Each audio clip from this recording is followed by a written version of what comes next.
एक और इंटरेस्टिंग सी बात करते हैं, जैसे सपोज करो ये साइकिल चल रही है स्टूडेंट्स, कोई भी व्हीकल की हम बात कर सकते हैं एक्चुअली, तो उसके व्हील के मोशन पे देखो कि उसका व्हील का मोशन कैसा है। तो स्टूडेंट्स अगर आप ध्यान देंगे साइकिल के व्हील पे, तो एक्चुअली घूम तो रहा है और साथ साथ आगे भी जा रहा है। तो जब घूम रहा है तो बेसिकली रोटेशन कर रहा है, और जब आगे जा रहा है तो बेसिकली ट्रांसलेशनल मोशन कर रहा है। तो देखा जाए तो ये रोटेशनल मोशन भी कर रहा है और ट्रांसलेशनल मोशन भी कर रहा है। तो हम बोलते हैं यहां पे कि ये क्या कर रहा है, basically rotational plus translational motion. समझ में आ रही बात? तो ऐसे मोशंस भी होते हैं जिसमें दोनों कंबाइंड होते हैं, और ऐसे मोशंस को भी हम आगे बहुत डिटेल में पढ़ेंगे, आसान होता है पढ़ना। अब देखते हैं एक्सिस ऑफ रोटेशन। बड़ी सिंपल सी चीज है, जैसे आप देखो ये फैन रोटेट कर रहा है, तो यहां पर एक्सिस ऑफ रोटेशन क्या है? ये बीच वाला जो रॉड है आप समझ रहे होंगे, उसी को एक्सिस ऑफ रोटेशन बोलते हैं। मतलब एक्सिस ऑफ रोटेशन वो लाइन होती है जिसके अराउंड सारा जो ऑब्जेक्ट है वो रोटेट कर रहा होता है। थोड़ा सा और डिटेल में चीजों को देखने के लिए एक एग्जांपल लेता हूं। सपोज करो मेरे पास एक रॉड है इस तरीके से, वो ऐसे सर्किल में इस तरह से घूम रहा है, रोटेशन कर रहा है। एक डिस्क है वो इस तरह से रोटेशन कर रही है, और ये मेरे पास एक स्फीयर है स्टूडेंट्स जो कि इस तरह से रोटेट कर रहा है।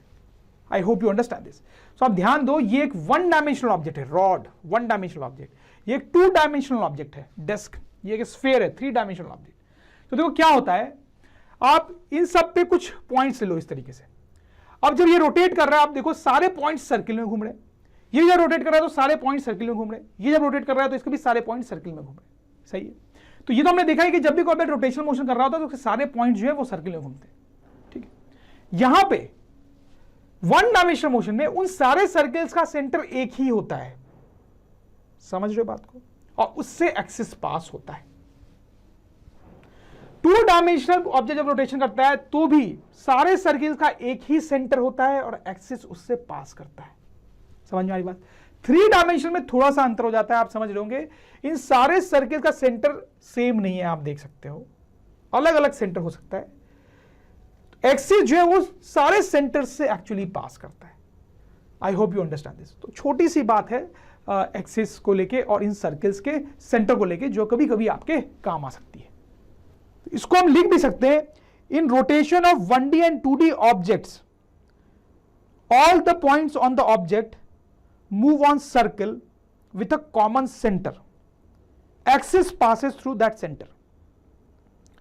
In rotation of 3D object, axis of rotation is the line passing through center of all circles and perpendicular to the plane of circles.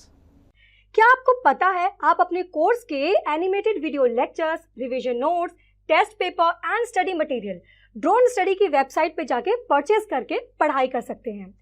Description में दी गई लिंक पे तुरंत क्लिक करके रजिस्टर करें और एनिमेटेड वीडियो लेक्चर्स का full access पाएं।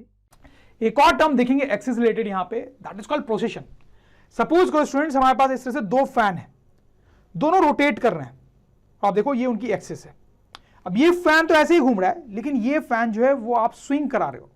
Fan जो है वो तो स्विंग भी कर सकता है स्टूडेंट्स, आपको पता ही। देखो अभी ये स्विंग कर रहा है, तो देखो यहां पर क्या हो रहा है, अगर ये स्विंग कर रहा है तो फैन रोटेट तो कर रहा है, उसके ब्लेड्स रोटेट तो कर रहे हैं, लेकिन जो उसका एक्सिस है उस पर ध्यान दो, उस पे उसका क्या हो रहा है।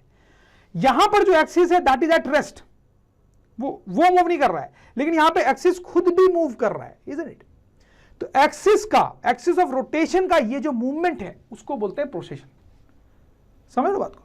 हम ऐसे डिफाइन कर सकते हैं कि movement of axis of rotation about a fixed point is called procession.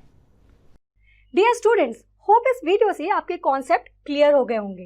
क्या आपको पता है आप अपने कोर्स के animated video lectures, revision notes, test paper and study material Dronstudy की वेबसाइट पे जाके परचेज करके पढ़ाई कर सकते हैं।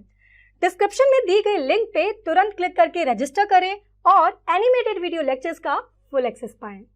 और हाँ, हमारे चैनल को सब्सक्राइब करना ना भूलें।